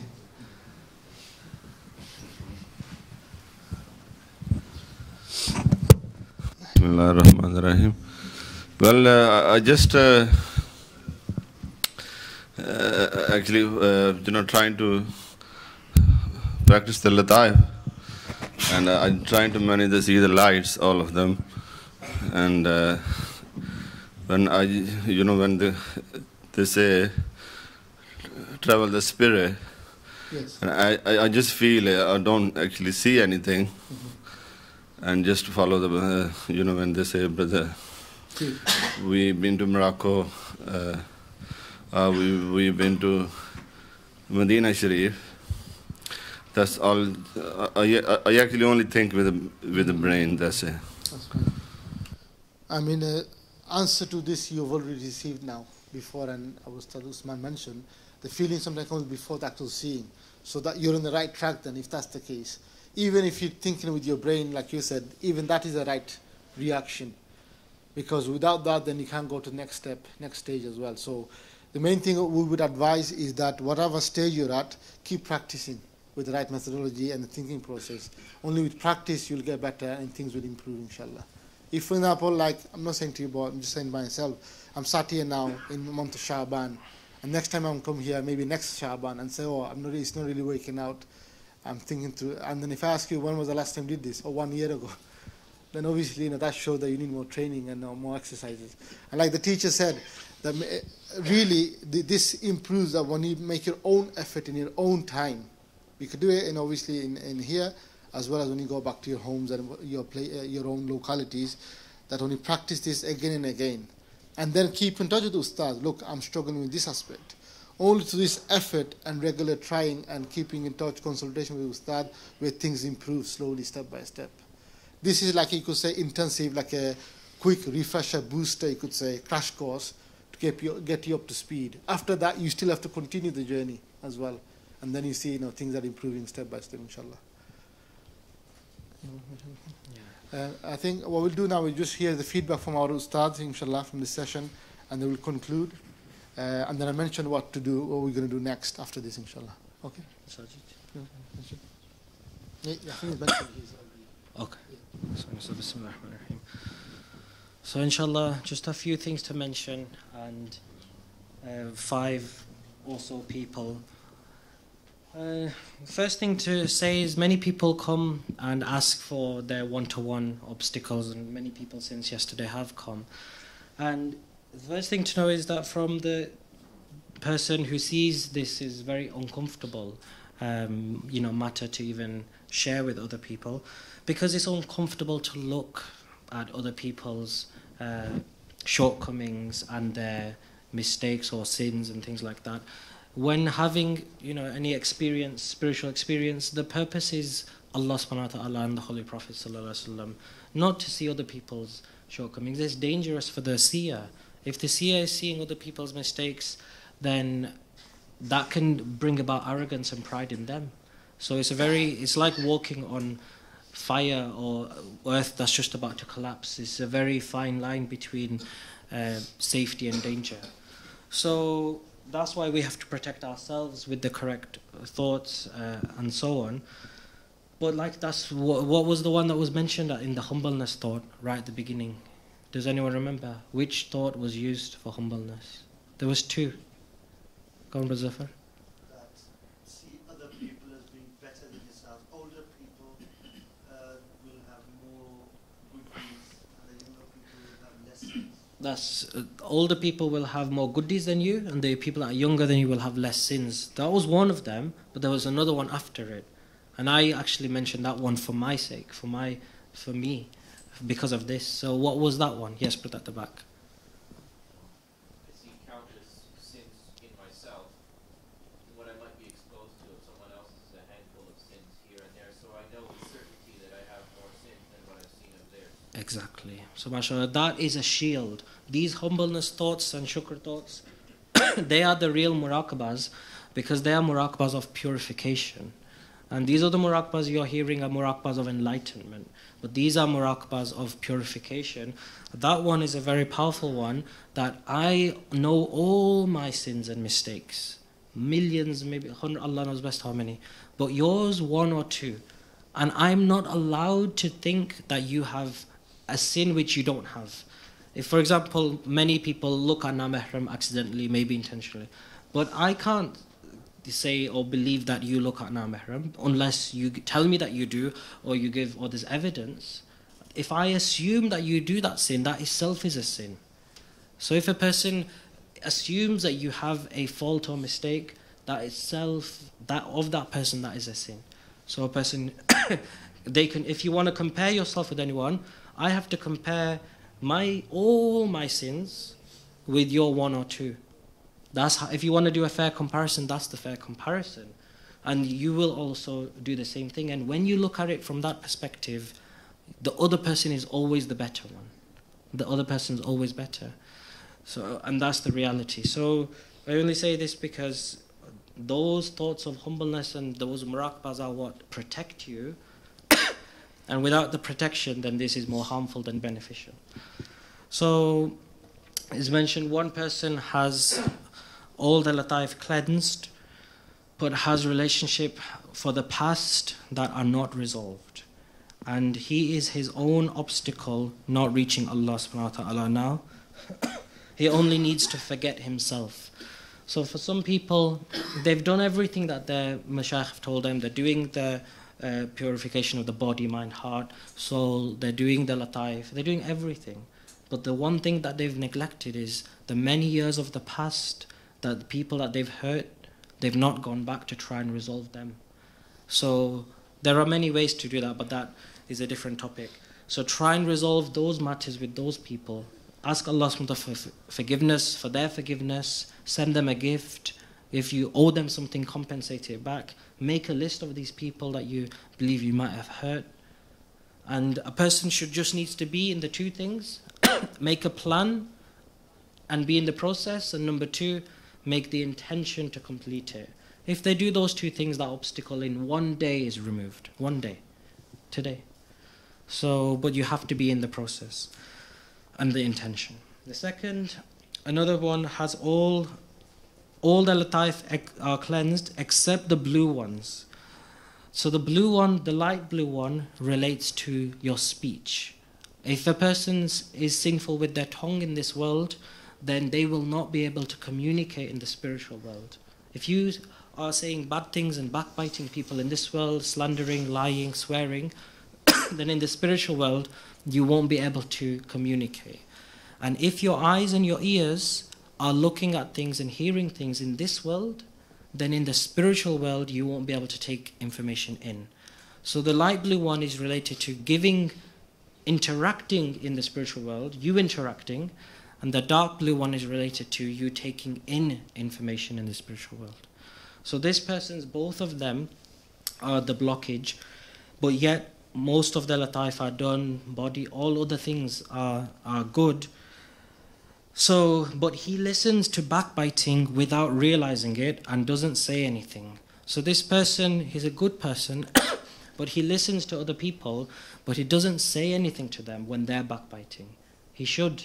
The right of every Muslim is that if anyone backbites them, you should stand up for them, you should defend them. Not just the husband and wife, any Muslim. So, but this person sits there quietly, not wanting opposition. Some people just don't want opposition, and that's their problem. That they don't want opposition, so they just stay quiet.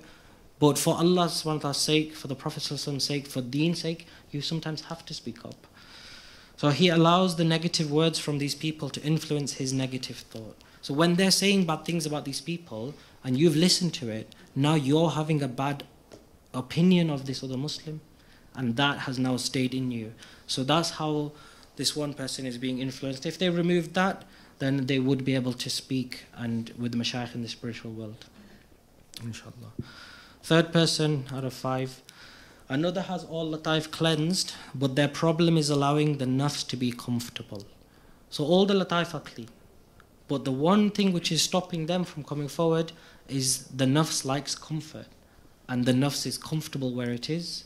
So they don't go to the next level where they can, because that they have to go out of their comfort zone. And the nafs doesn't like going out of the comfort zone. It likes to stay in the comfort zone. So if he takes a leading role, which he should, then many will benefit. So this particular person can take a leading role, already may have one, can take a leading role. Many people will benefit from their leadership skills, but they don't want to take it because leadership is uncomfortable and the nafs doesn't like uncomfortable. So that's that person's, but otherwise everything else is fine. And if that one thing of that you see the nafs, this is one thing which you may not like to hear, but you need to hear. You have to keep the nafs uncomfortable. You have to to keep it under control, to keep it tamed, to keep it as your slave. You are the slave of Allah Azza wa Jal, but if you want to be Allah's slave, your nafs has to be your slave, your evil ego inside you. If that is not your slave, you will not be the slave of Allah, you will be its slave. So it's one way or the other. You are either the nafs slave or the nafs is your slave. Which way do you want to be? So if you want the nafs to be your slave, you need to keep it in some sort of discomfort, and so that it never goes against you. When Allah's command comes, it never goes against you. You fulfill Allah's command. But that's another topic as well. Fourth and fifth. Fourth one new brother has red and blue lataif crying with major filth. The eyes and the private parts need purifying. So the red latifa is related to the lust or the desires of the passionate desires. So that's what it's related to. It has extreme levels. There are all the lataif have 2 extremes. You need to bring them into balance. When all 7 of them are balanced, you live a balanced life. But it's not complete, because there are other things to complete it. Now the fifth one, last one to mention, is another brother, very dedicated and regular, but his green latifa is dirty because of grudges towards people which is not fixed, but only denied. You see, if you deny that you have a grudge with someone, you will never, ever, ever get rid of the grudge. The first solution is to say, you know what, I have a grudge. I'm holding this negative energy, this negative grudge towards people, towards certain people. I need to get rid of it. But the first solution is to accept I have it. If you deny it, you can live with the grudge and it will only torture you. His nafs is avoiding them, yet his purification lies in resolving the relationship. And his white latifa is not fully connected, but it is clean. So his connection with Allah subhanahu wa ta'ala, he wants it, he's trying, but it's not there yet. And there's a way to connect that. But if the green one was resolved, then the white one, inshallah, automatically would also be connected. I mentioned yesterday how a person can connect their white one as well. So those are some points, inshallah, for some people. And Brother Shah, can we mention how we're going to arrange seeing people so that you can tell everyone in one go? I think we'll announce it later, inshallah, at Maghrib time or something, inshallah. We will, the plan is obviously to see those brothers who especially are in need or needs white, they got black blockages or darknesses. So we'll try to help them first. Those are already up and running, so to speak. And that's fine, you can continue, but we'll also try to see you. But in all honesty, we want to see people from a different country or from far, because it's less likely that we will get to see you again. Whereas local brothers, inshallah, we'll see you more often, so we get that chance as well after this retreat as well. But do not despair, we'll get to see all of you at one point, inshallah. Finally, good news for you is it's a break time. So look, everyone's smiling for the first time as well. Break time, inshallah. So after the break, about quarter to 10 to, we're going to begin. Next session is going to be not the Amal session. Next one is going to be like a gift, what you've been waiting for. This is what people always are wishing for is, we're going to go through the methodology of how to witness and do the ziyarat of Prophet Muhammad sallallahu alaihi wasallam. So specifically up to now, we've not really focused on that, but that's a specific amals which we'll do. It's known as muraqabah of Muhammadiyah sallallahu alaihi wasallam. So to do that as a practice, like we've been doing, we need to know the methodology. And so at let's say about 10 to quarter to, inshallah, we shall go through the presentation, explain to you. So for this, inshallah, I would like you two guys to have rest. If you want to drink tea or whatever, even go outside, refresh, go to bathroom. Make sure have fresh wudu, recite salawat and durood upon Rasul.